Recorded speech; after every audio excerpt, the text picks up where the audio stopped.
All right, everybody, welcome back to whatever the hell this is with Hawk. I'm Hawk. I'm your host.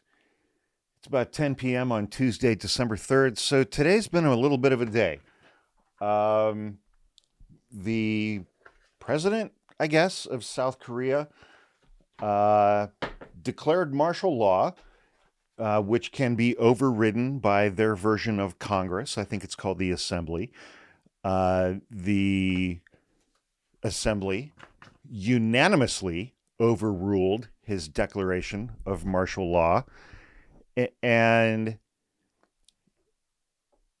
so it lasted like, I don't know, 6 hours, 7 hours, something like that. But there's no martial law in South Korea now. But I had a whole bunch of people in my comments today that are like, oh, yeah, Dark Brandon should declare martial law in the United States. And that's a really, really fucking bad idea. For all kinds of reasons, but whatever. So that's done. Then there's been a lot more reporting about Pete Hegseth, the Fox News morning weekend host, who apparently is extremely alcoholic, allegedly. He's cheated on every single woman he's ever married. He's on wife number 3, allegedly. He raped a woman in 2017 in Monterey, California, allegedly, but I have the police report. And there's been all kinds of extra reporting coming out about him, to the point that Donald Trump is now talking to Ron DeSantis about being his next nominee for Secretary of Defense. It's unknown at this point how all branches of the military and the Department of Defense will feel about having a Secretary of Defense who is that short and who has a penchant for wearing white thigh-high go-go boots. But, we'll see how it goes. So it's like, if Ron DeSantis becomes the nominee for Secretary of Defense, the only word that we're going to hear from him, words, I guess, are going to be woke and CRT and grooming. He's going to take over the Department of Defense and the United States military and talk about woke and CRT and grooming. And okay, sure thing. Pete Hegseth, the current nominee for Secretary of Defense, Fox News morning weekend host, his drinking worried his colleagues at Fox News. They smelled alcohol on him frequently before he went on the air, allegedly. He used to get blackout drunk at events to the point where he had to be carried out, allegedly. And so, I mean, and he routinely abuses women to the point where his own mother sent him an email, allegedly, saying, Pete, I love you, allegedly. You're my son, allegedly. You're a fucking piece of shit when it comes to your treatment of women, allegedly. You've cheated on every woman you've ever married, allegedly. Knocked up coworkers, allegedly. And so we'll see how that one goes. This next story made me feel sad. As President-elect Donald Trump fills out his cabinet and chooses his closest advisors ahead of Inauguration Day, many black leaders are asking why more black people haven't been appointed to key positions. I'm going to check in with Tim Scott and Byron Donalds on that one later in the week. House Republicans will only have a 1-vote majority.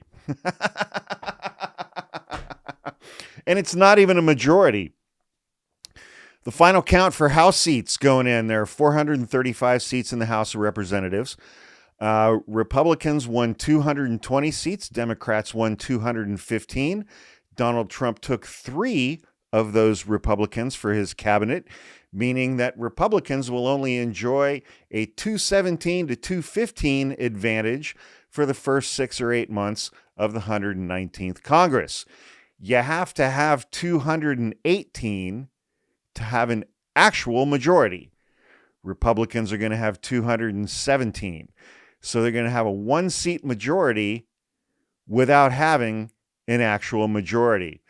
Representative Alexandria Ocasio-Cortez is going to run for the top Democratic position on the Oversight Committee, which I'm on board with that because the top Republican is James Comer, who is a Gomer. Okay, Donald Trump hosted a far-right alleged porn star at Mar-a-Lago on election night. Donald Trump posed for a photo and shook hands with a convicted, there's a good word, far-right German politician from the, I can't remember the initials, AFD, who allegedly appeared in professional pornographic films. Philipp Anders Rau, 41 years old, a Bundestag candidate for the populist Alternative for Deutschland party, that's the AfD party, it's very far right, was found guilty of stealing from a hotel in 2009 and was thrown out of university in 2015 after doctoring his high school transcripts. He denies appearing in porn movies, unaware, apparently, that they're movies. And people can watch them and be like, hey, isn't that Philipp Anders Rau?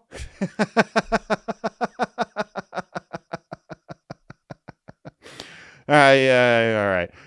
Prosecutors in Munich confirmed that in September, with an accomplice, Philipp Anders Rau stole 100 towels, 80 bed sheets, and 21 soap dispensers, worth roughly $1,600 from a hotel in 2009. He was convicted of theft and given a 1-year suspended sentence and 5 years probation. To add insult to injury, Mr. Rau is currently involved in bankruptcy proceedings, which completely explains why he was hanging out at Mar-a-Lago. Republicans are now sweating that they might as well, or might too, be on Kash Patel's retribution list. Donald Trump has nominated bug-eyed children's book author. I mean, he's bug-eyed. His eyes are just like... He wrote 3 children's books. Kash Patel, The Plot Against the King, number 1, number 2, number 3, number 1. The Plot Against the King, number 1, is about the Steele dossier. The Plot Against the King, number 2, is subtitled 2,000 Mules and was co-written by fucking Dinesh D'Souza. And The Plot Against the King, number 3, is The King Returns. And that's who Donald Trump is going to make director of the FBI, which I'm sure that's going to go great. He wrote a book called Government Gangsters, The Deep State, The Truth, and the Battle for Our Democracy. And the beautiful thing about this book, written by bug-eyed Kash Patel, is that it includes an appendix which lists alphabetically everybody who he thinks is in the deep state and who he said he's going to prosecute and put in prison during Donald Trump's second term. He went on to list 60 purported people running the deep state, many of which are predictable names like Joe Biden, Kamala Harris, many of Biden's cabinet officials. But also named are a number of Republicans, including some who previously worked for Trump as devout loyalists, and some of whom may be reflections of Kash Patel's own personal vendettas. Included in that list are Bill Barr, Trump's Attorney General, John Bolton, Trump's National Security Advisor, Pat Cipollone, former White House counsel, or as I refer to him, Patsy Baloney, Mark Esper, former acting Secretary of Defense under Trump, Sarah Isgur Flores. I would love to see her go to prison because she's an idiot.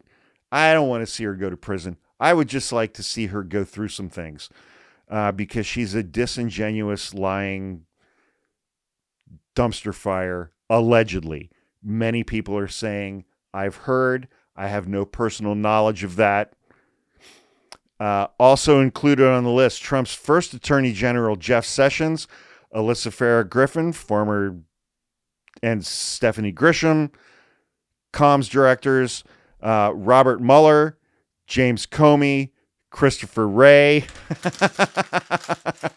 There are a whole bunch of people on Kash Patel's list. A whole bunch of people on his list. Just saying. Everything that Kash Patel doesn't like is a deep state plot. Good luck. Critics pounce on Democrats for re-electing, quote, sad sack, unquote, Senate leaders.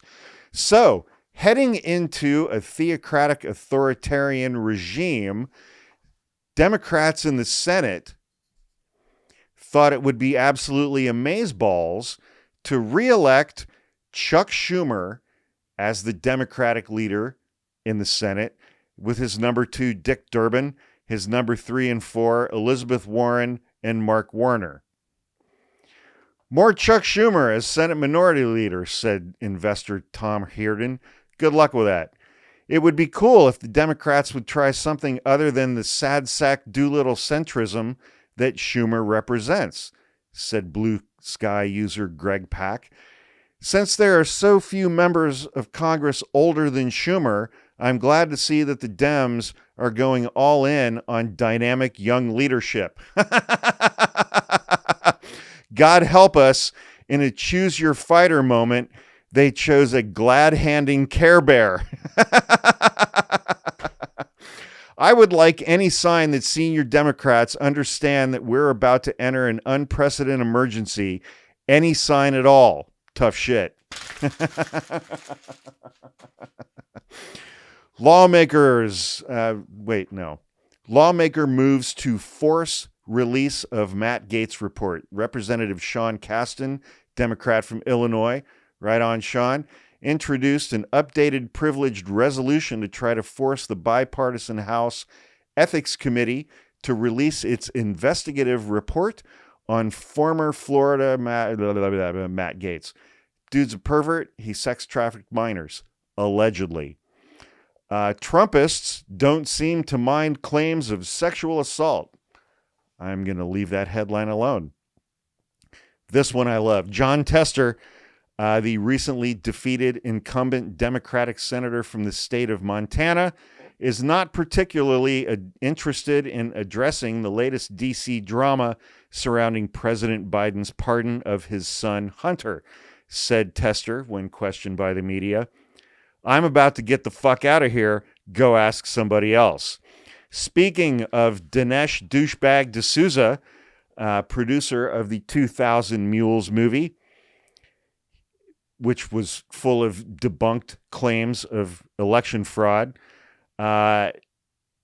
he identified a guy as being a ballot harvester, a ballot mule, whatever you want to call him.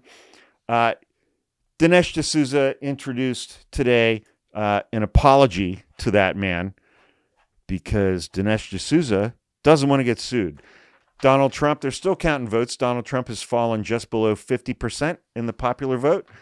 So even though he won the popular vote, he's still a loser. Quote of the day, Senator Joe Manchin on CNN. Quote, as a father, speaking about Joe Biden's pardon of Hunter Biden, as a father, I don't know of a father that wouldn't have done the same thing. What I would have done differently, my recommendations as counsel would have been, why don't you go ahead and pardon Donald Trump for all of his charges too? So I know I've said it on many of my podcast episodes before. Please join me in repeating what I've said before. Fuck Joe Manchin. Okay. And that wraps up this one. That wraps up this episode of whatever this is with Hawk. We're right at 15 minutes. which, we try to shoot for 10 or 15 minutes on these episodes. 15 minutes. There we go. Bing. Done. All right. It's Tuesday night. Tomorrow's Wednesday. We have 3 days left in the week. I hope everybody enjoys the rest of their week. And, the weekend will be here before you know it. And see you guys soon. Thanks for everybody for watching. And, we're all going to die. So take care.